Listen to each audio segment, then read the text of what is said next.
देखिए, समझ का फर्क है, वैचारिक मतभेद है। हमारे नाम की कोई लड़ाई नहीं है। हम कोई गांधी के नाम को जुड़वाने के लिए यहाँ पे नहीं बैठे हैं। और जिसको आप वीबी जी राम जी बोल रहे हैं, जो कि वीबी ग्राम जी है, उस वीबी ग्राम जी के बारे हमारा संदेह है। और उस संदेह का निराकरण वो सरकारों को लोगों के बीच में आके करना चाहिए।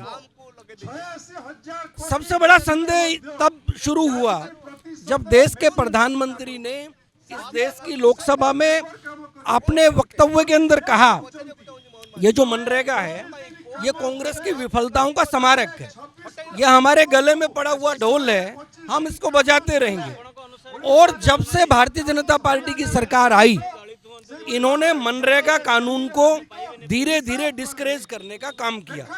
बहुत सारी जगह पे लोगों को डिमांड के बाद काम नहीं दिया, और जहां काम दिया तो उनको उनकी दिहाड़ी समय पे नहीं दी, जिससे ये पूर्ण रूप से धीरे धीरे डिस्करेज होती चली गई।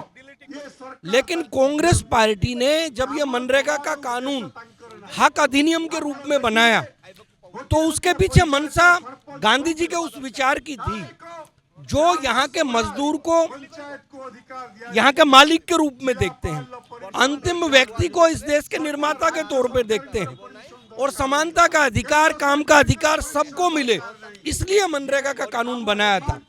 अभी क्या है, वीबी ग्राम जी एक योजना है, एक मिशन बेस एक स्कीम है, और योजनाएं वो राजा के ऊपर आधारित होती हैं कि एक राजा है, जब तक उसका दिल करेगा योजनाएं चलेंगी, उसके बाद वो योजनाएं बंद हो जाएंगी।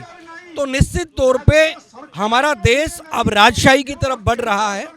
यहाँ का मालिक जो पूरे हक के साथ सरकारों से 15 दिन के अंदर सरकारें बाध्य थी कि उनको 100 दिन का काम दे, आज वो काम के अधिकार को और काम के मांगने के अधिकार को छीन के केंद्र ने अपने हाथ में सारी चीजें ली। अब केंद्र सरकार तय करेगी कि ओडिशा के किस गांव में किस मजदूर को काम दिया जाएगा। और सबसे बड़ी दुर्भाग्य की बात यह है, जब केंद्र में मजदूर की 100% दिहाड़ी वो राज्य सरकारों में आती थी, तब राज्य सरकारों ने कभी भी 100 दिन का काम वो मजदूरों को नहीं दिया। तो अब जब 40% हिस्सा वो राज्य सरकारों को देना पड़ेगा, तो मेरा सवाल है कि 125 दिन का काम वो राज्य सरकारें किस तरीके से दे पाएंगी, उसका क्या गणित वो भारतीय जनता पार्टी सेट करेगी, ये लोगों के सामने श्वेत पत्र जारी करना चाहिए।